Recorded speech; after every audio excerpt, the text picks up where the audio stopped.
இன்றைய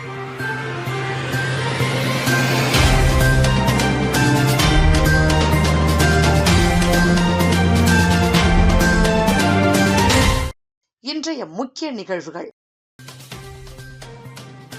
துணைநிலை ஆளுநர் தலைமையில் பட்ஜெட் தொடர்பான ஆலோசனைக் கூட்டம். முதலமைச்சர், அமைச்சர், அரசு செயலர்கள் பங்கேற்பு.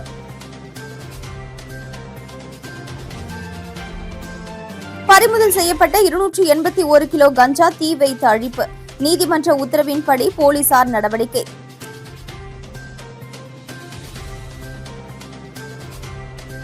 படுகை அணையில் குளித்த 2 மாணவர்கள் சேற்றில் சிக்கி பலி. புதுச்சேரியில் சோகம்.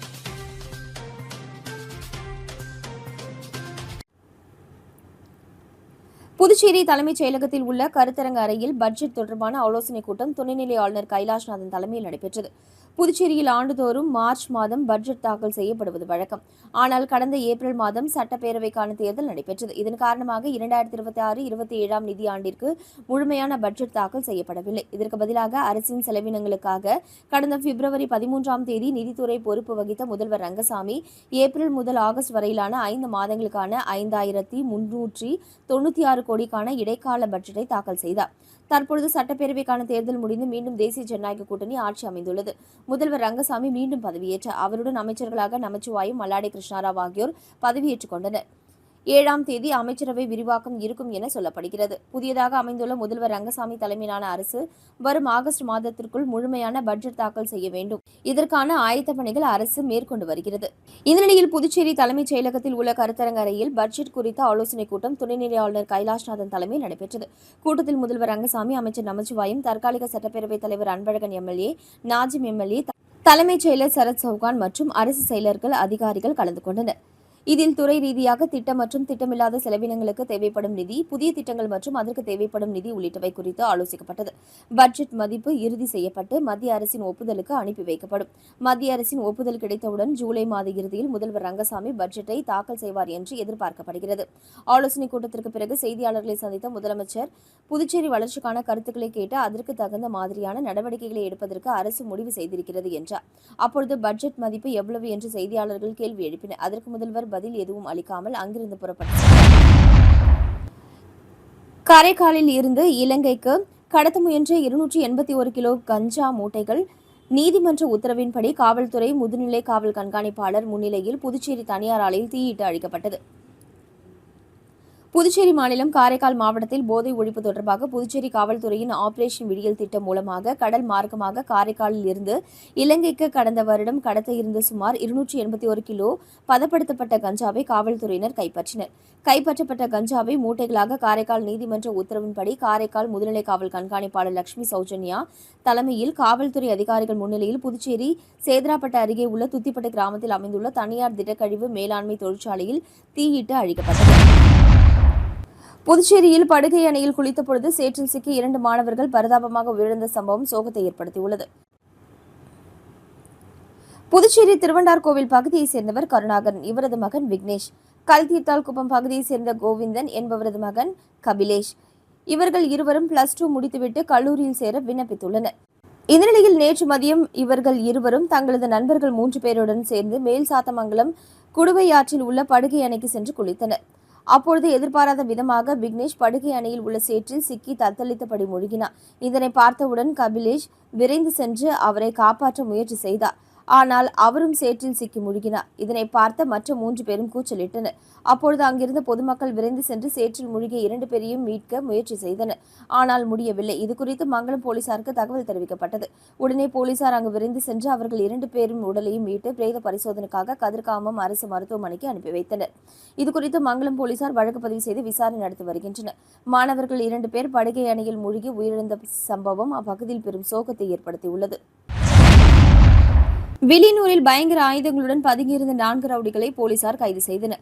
புதுச்சேரி மாநிலம் வில்லியனூர் காவல் நிலைய எல்லைக்குட்பட்ட சாமியார் தோப்பு பகுதியில் போலீசார் நேற்றிரவு ரோந்து பணியில் ஈடுபட்டனர். அப்பொழுது அங்கு சந்தேகப்படும்படி மர்ம நபர்கள் பதுங்கியிருப்பதாக வில்லியனூர் காவல் நிலையத்திற்கு தகவல் சென்றது. இதையடுத்து சப் இன்ஸ்பெக்டர் திருமுருகன் தலைமையிலான போலீசார் சம்பவ இடத்திற்கு சென்றனர். அப்பொழுது போலீசார் வருவதை கண்ட மர்ம நபர்கள் அங்கிருந்து தப்பிச் செல்ல முயன்றபொழுது அவர்களை காவலர்கள் மடக்கி பிடித்து விசாரித்தனர். விசாரணையில் வில்லியனூரை சேர்ந்த ரவுடிகள் வினோத்குமார், நூதேஷ், கிஷோர், சிவா என்பது தெரியவந்தது. தொடர்ந்து 4 பேரை போலீசார் சோதனை செய்தபோது கத்தி, அரிவாள் மற்றும் கஞ்சா மறைத்து வைத்திருந்தனர். இதுகுறித்து போலீசார் அவர்களிடம் விசாரித்த பொழுது எதிரிகளால் ஆபத்து இருப்பதால் கத்தி, அரிவாளை கையில் வைத்திருப்போம் என தெரிவித்தனர்.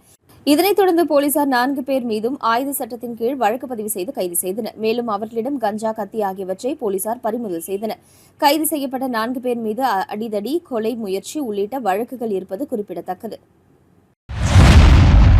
புதுச்சேரியில் உள்ள பழமை வாய்ந்த தூய இருதய ஆண்டவர் பசிலிகாவின் 119வது ஆண்டு பெருவிழா இன்று கொடியேற்றத்துடன் கோலாகலமாக தொடங்கியது. புதுச்சேரி ரயில் நிலையம் எதிரே உள்ள தூய இருதய ஆண்டவர் பசிலிகாவின் 119வது ஆண்டு பெருவிழா இன்று கொடியேற்றத்துடன் கோலாகலமாக தொடங்கியது. விழாவை ஒட்டி காலையில் சேலம் மறைமாவட்ட ஆயர் அருள்செல்வம் ராயப்பன் தலைமையில் சிறப்பு திருப்பலி நடைபெற்றது. இதில் பசிலிகா அதிபர் பிச்சைமுத்து, துணை பங்கு தந்தை வின்சென்ட், ஆன்மீக தந்தை ஆரோக்கியநாதன் ஆகியோர் கலந்து கொண்டு சிறப்பித்தனர். பின்னர் ஆண்டு பெருவிழா கொடி ஊர்வலமாக பசிலிகாவை சுற்றியுள்ள வீதிகளில் பவனியாக கொண்டு வரப்பட்டு பின்னர் பேராலயத்தில் ஆண்டு பெருவிழா கொடிக்கு சிறப்பு பூஜைகள் செய்யப்பட்டது. தொடர்ந்து ஆலய கொடிமரத்தில் ஆண்டு பெருவிழா கொடி ஏற்றப்பட்டது. இதில் 500க்கும் மேற்பட்ட கிறிஸ்தவர்கள் கலந்து கொண்டு பிரார்த்தனையில் ஈடுபட்டனர். தொடர்ந்து 9 நாட்களில் காலை மாலை இரு வேளையும் சிறப்பு திருப்பலிகள் நடைபெறும். தொடர்ந்து 14ஆம் தேதி ஆடம்பர தேர் திருவிழாவும் 15ஆம் தேதி கொடி இறக்கமும் நடைபெற உள்ளது. புதுச்சேரியில் ஆய்வின் பொழுது குழந்தைகளை மகிழ்வித்த எம்எல்ஏ இனிப்பு வழங்கி அன்பை பரிமாறினார். புதுச்சேரி மாநிலம் காமராஜ் நகர் தொகுதிக்குட்பட்ட பாலன் நகர் பகுதியில் பொதுமக்களுக்கான கழிவறை உள்ளிட்ட இடங்களை நேரடியாக சென்று லட்சிய ஜனநாயக கட்சித் தலைவரும் காமராஜ் நகர் தொகுதி சட்டமன்ற உறுப்பினருமான ஜோஸ் சார்லஸ் மார்டின் ஆய்வு செய்தார். அப்பொழுது அப்பகுதியில் இருந்த சிறுவர்களை கண்ட அவர் உடனடியாக அவர்களை அருகில் அழைத்து இனிப்புகளை வழங்கி அன்பை பரிமாறினார். பரபரப்பான ஆய்வுக்கு இடையே சென்ற இடத்தில் குழந்தைகளை மகிழ்வித்த எம்எல்ஏவின் செயல் அப்பகுதி மக்களிடையே நெகிழ்ச்சியை ஏற்படுத்தியுள்ளது.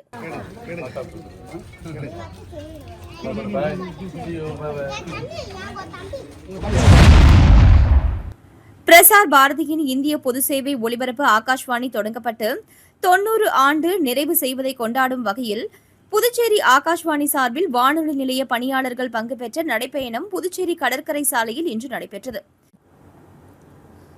பிரசார் பாரதியின் இந்திய பொது சேவை ஒலிபரப்பான ஆகாஷ்வாணி தொடங்கப்பட்டு 90ஆம் ஆண்டு நிறைவு செய்வதை கொண்டாடும் வகையில் புதுச்சேரி ஆகாஷ்வாணி சார்பில் வானொலி நிலைய பணியாளர்கள் பங்கு பெற்ற நடைப்பயணம் நடைபெற்றது.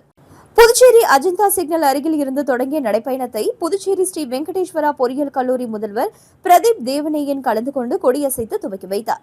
இதில் ஆகாஷ்வாணி புதுச்சேரி பொறியியல் பிரிவு தலைவர் ரவி மாரியப்பன், நிகழ்ச்சி பிரிவு தலைவர் செந்தில்குமார், நிகழ்ச்சி அமைப்பாளர் எலிசபெத், உதவி பொறியாளர் ஜெயந்தி, நிகழ்ச்சி அமைப்பாளர் ஸ்ரீனிவாச முருகன் உட்பட 100க்கும் மேற்பட்ட ஆகாஷ்வாணி வானொலி நிலைய ஊழியர்கள் கலந்து கொண்டு நடைப்பயணமாக சென்றனர். இந்த நடைப்பயணம் இறுதியாக கடற்கரை சாலை டூப்ளெக்ஸ் சிலை அருகே நிறைவு பெற்றது. நடைப்பயணத்தின் நிறைவில் சிறப்பு விருந்தினராக கலந்து கொண்ட இளங்கோ குமணன் நடைப்பயணத்தில் பங்கேற்றவர்களுக்கு கௌரவித்து பதக்கங்களை வழங்கினார்.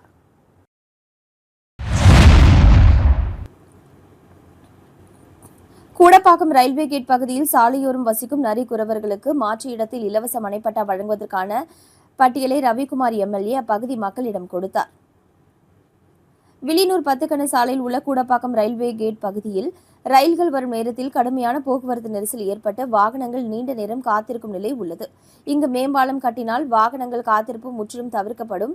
வில்லியனூர் பைபாஸில் இருந்து 10 கண செல்லும் சாலையில் கூடப்பாக்கம் ரயில்வே கேட் பகுதியில் இரட்டை வழி சாலை ரயில்வே மேம்பாலம் அமைக்கும் திட்டப்பணிக்கு 2024ஆம் ஆண்டு பிப்ரவரி 26ஆம் தேதி காணொலி காட்சி மூலம் பிரதமர் மோடி அடிக்கல் நாட்டினார். சுமார் 37 கோடியே 29 லட்சம் ரூபாய் மதிப்பில் இரட்டை வழி சாலையாக ரயில்வே மேம்பாலம் அமைக்க உள்ளனர். 25 மீட்டர் நீளத்திலும் 7.5 மீட்டர் அகலம் என இரு பகுதிகளிலும் பாலத்திற்கான இணைப்பு சாலையுடன் திட்டமிட்டுள்ளனர். தற்பொழுது மேம்பால பணிகள் துவங்க உள்ளன. இந்த நிலையில் ரயில்வே கேட் பகுதி அருகே சாலையோரம் குடியிருக்கும் நரிக்குறவர் இன மக்களின் நீண்ட நாள் கோரிக்கையை நிறைவேற்றும் வகையில் முதல்வர் ரங்கசாமி உத்தரவின் பேரில் ரவிக்குமார் எம்எல்ஏ நரிக்குறவர் மக்களுக்கு மாற்றிடத்தில் இலவச மனைப்பட்டா வழங்குவதற்கான பட்டியலை கொடுத்தார். இதில் திருபுவனை தொகுதி எம்எல்ஏ சாய் சரவணகுமார், தியாகராஜன் உள்ளிட்ட பலர் இருந்தனர்.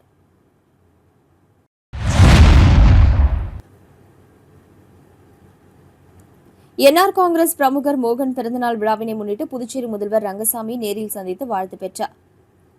புதுச்சேரி மாநிலம் மங்களம் சட்டமன்ற தொகுதிக்கு உட்பட்ட திருக்காஞ்சி பகுதியைச் சேர்ந்த என்ஆர் காங்கிரஸ் பிரமுகர் மோகன் பிறந்தநாள் விழாவினை தனது இல்லத்தில் கேக் வெட்டி வெகு சிறப்பான முறையில் கொண்டாடினார்.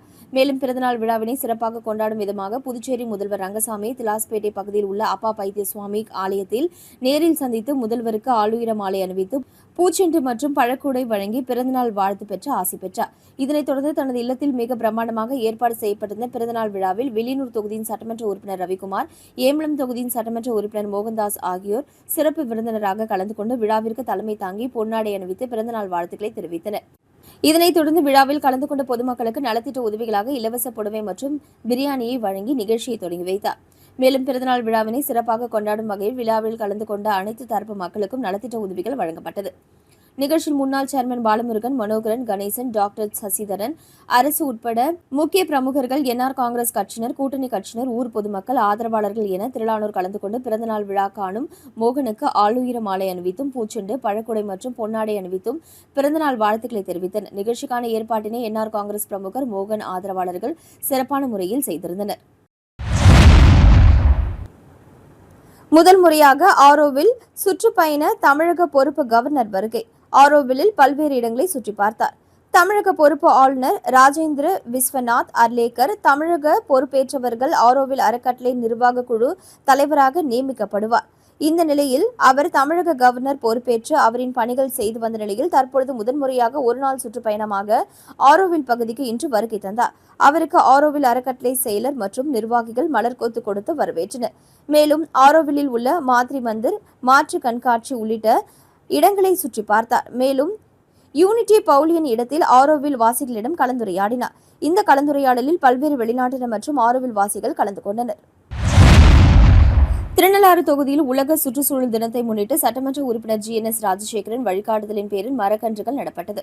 உலக சுற்றுச்சூழல் தினத்தையும் இந்திய பிரதமர் நரேந்திர மோடி தலைமையிலான மத்திய அரசின் 12 ஆண்டு கால சாதனை ஆட்சியையும் முன்னிட்டு திருநள்ளாறு சட்டமன்ற தொகுதியில் சட்டமன்ற உறுப்பினர் GNS ராஜசேகரன் வழிகாட்டுதலின் பேரில் பாரதிய ஜனதா கட்சி சார்பில் மரக்கன்று நடும் விழா இன்று நடைபெற்றது.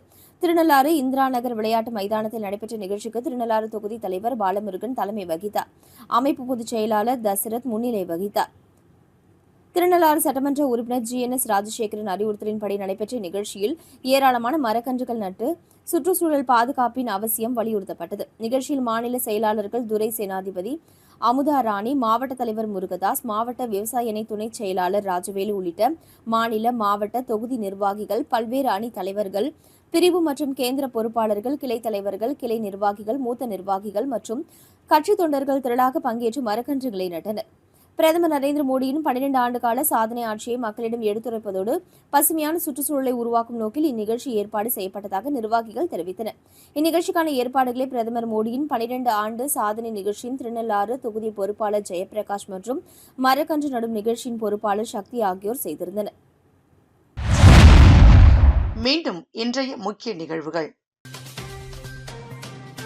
துணைநிலை ஆளுநர் தலைமையில் பட்ஜெட் தொடர்பான ஆலோசனைக் கூட்டம். முதலமைச்சர், அமைச்சர், அரசு செயலர்கள் பங்கேற்பு.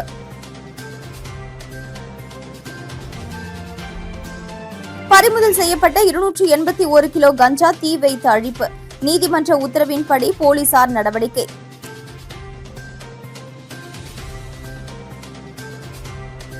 படுகை அணையில் குளித்த 2 மாணவர்கள் சேற்றில் சிக்கி பலி. புதுச்சேரியில் சோகம்.